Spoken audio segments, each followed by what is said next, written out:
Well, as we continue our study in Luke, the Gospel of Luke, we're in the last part of Luke chapter 21 and verse 25. So this is, again, Jesus explaining the answers to some questions. What's going to be the sign of the temple's destruction? We've already talked about that. What's going to be the sign of your return? And also what's going to be the sign of the end of the age, which would be the Gentile age when Jesus comes back to establish the kingdom of God. So this is what Jesus says beginning in verse 25. And there will be signs in sun and moon and stars, and on the earth distress of nations and perplexity because of the roaring of the sea and the waves. People fainting with fear and with foreboding of what is coming on the world. For the powers of the earth, or the powers of the heavens, will be shaken. And then they will see the Son of Man coming in a cloud with power and great glory. Now, when these things begin to take place, straighten up, raise up your heads, because your redemption is drawing near. Now, Revelation 15, chapters 15 through chapters 19, actually cover the second half of the second tribulation, which is often called the Great Tribulation. So let me read a passage in Matthew 24. There's a companion passage that goes along parallel to Luke 21. Again, Jesus speaking. He says, "So when you see the abomination of desolation spoken of by Daniel the prophet, standing in the holy place, let the reader understand. Then those who are in Judea flee to the mountains. For there will be great tribulation." Let me say that again. "For there will be great tribulation, such as not been from the beginning of the world until now, no, and never will be. And if those days had not been cut short, no human being would be saved. But for the sake of the elect, those days will be cut short." Now notice that Matthew makes it very clear that the second half of the tribulation, it's going to be 7 years in all, but the second half of the tribulation will be the worst the world has ever seen.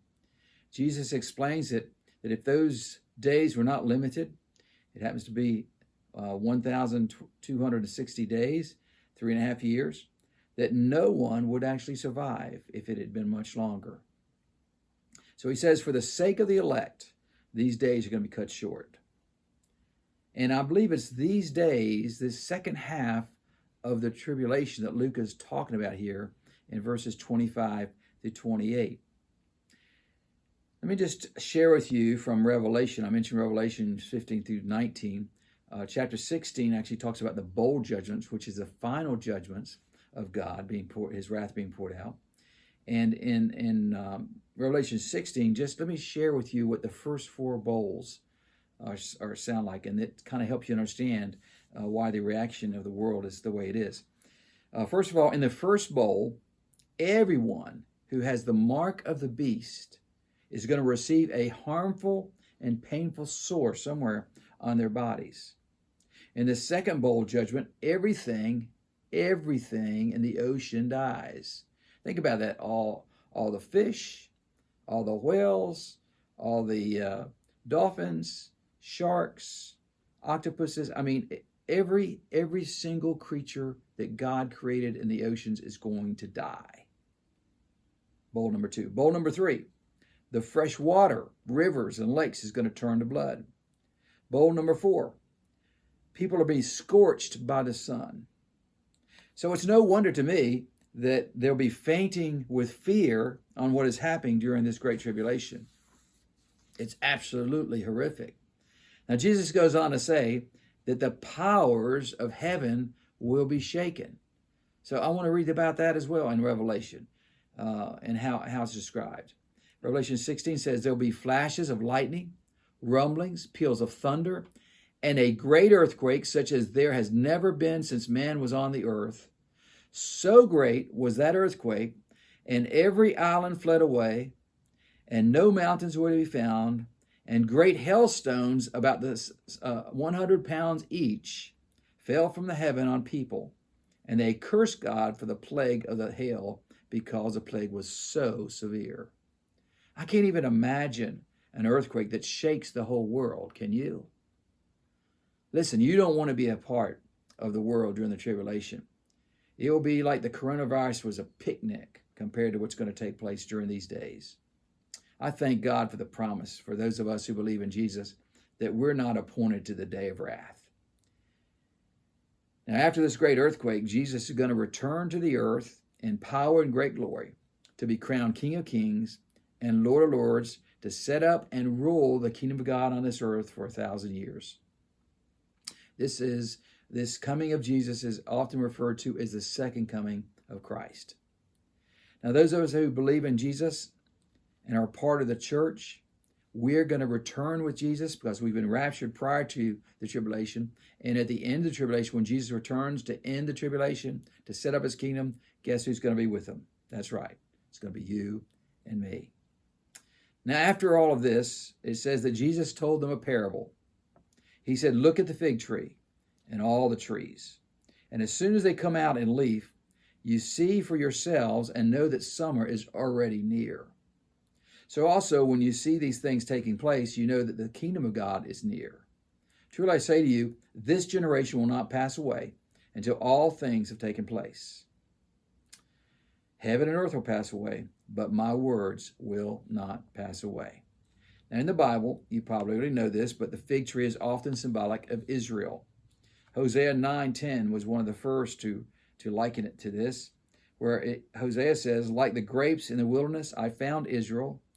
Like the first fruit on the fig tree in its first season, I saw your fathers.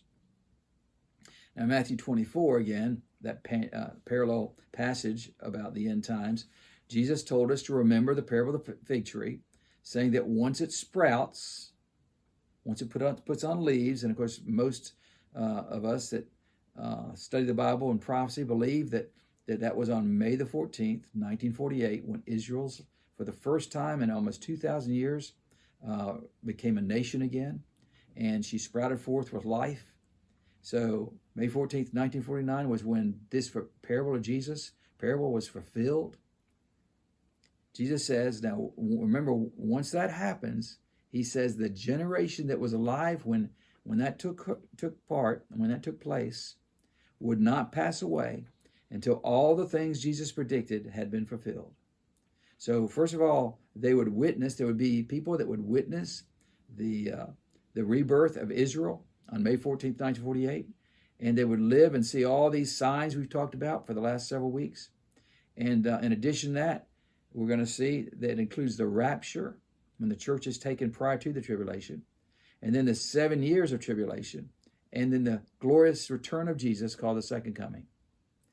But now Luke adds something that Matthew doesn't mention, which I think is quite interesting. Luke says not only is the fig tree sprout puts forth leaves, he says that he adds, and all the trees. So what does this mean? Well, Warren Wiersbe believes that this suggests other nations are involved, and I really do agree with that. Perhaps it's the rise of what we call as globalism, the idea that we are one world and should be united as one. It's a return to the thinking during the days of the Tower of Babel, when the whole world was trying to build this tower to heaven, and they were uniting not to worship and serve God, they were uniting as humanity, just like we're seeing today, really. And so in the Tower of Babel, God saw that was happening. He saw that his plan of salvation through Christ and all that would be hindered by that. That's why there was a great flood as well. And so he divided and took the people and he scattered them all over the world, different parts of the world. Well, they confused their languages to separate mankind. And it's been very effective. That was like 4,000 years ago. And it's taken all this time now for this to be this revival of this movement of us joining together in globalism. The last 20 years has been, maybe 30 years, has been a predominant theme. I can even remember some of our presidents. President Clinton was the first one I heard. Well, actually, I heard the first Bush talk about one world and about how we need to work together in a world and this idea of globalism. And then there was Clinton, and then there was George W. And he too had that same kind of theme in speaking some of his speeches. And of course, Obama was big in globalism and saw that America had to decline really in order for globalism to take place. And then along comes Trump, President Trump. He's the first president since Ronald Reagan who's not had this major predominant theme of globalism in his speeches. He puts America first, and look what's happened to him. He's been targeted, and there's been such an attack to try to get him out of office. You know, I just this morning I received this is a newsletter I get. It's called Zion's Hope, and this particular newsletter is talking about a video that they've put together, DVD, called Rapture and Wrath, Ready or Not. I'm really thinking about getting it, but it's an interesting newsletter, and it has an interesting paragraph that I thought I'd share with you about what I just talking about, this globalism movement, and why there's been such an emphasis to try to impeach President Trump, try to undermine him, and now this coronavirus, there's something just off about the timing in all this coronavirus. Of course, China, I think they hate Trump, and I think they hate what he's done to try to force them to be fair in the trading and so on. So let me just read what this says. I think this is interesting. Still others see the coronavirus as cover for a purely political agenda to defeat President Trump and his America First politics in the upcoming election. A strong growing economy has been at the forefront of the president's campaign.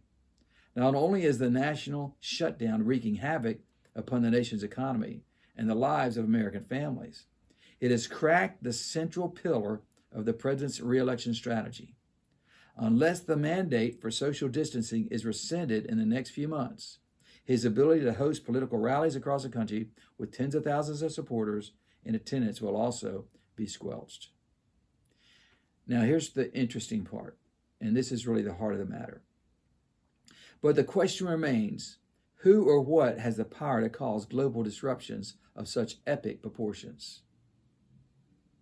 Who has the power to simultaneously implement strategies of this variety and magnitude? World governments and global elites believe they are calling the shots, but these developments go beyond the scope of their control. Skeptics scoff, but in reality, these developments are nothing less than a sinister scheme of the invisible enemy in a spiritual war between the forces of good and evil. Throughout human history, Satan has used human instruments as pawns on a grand invisible chessboard to accomplish his strategic purposes, and he is doing the same today.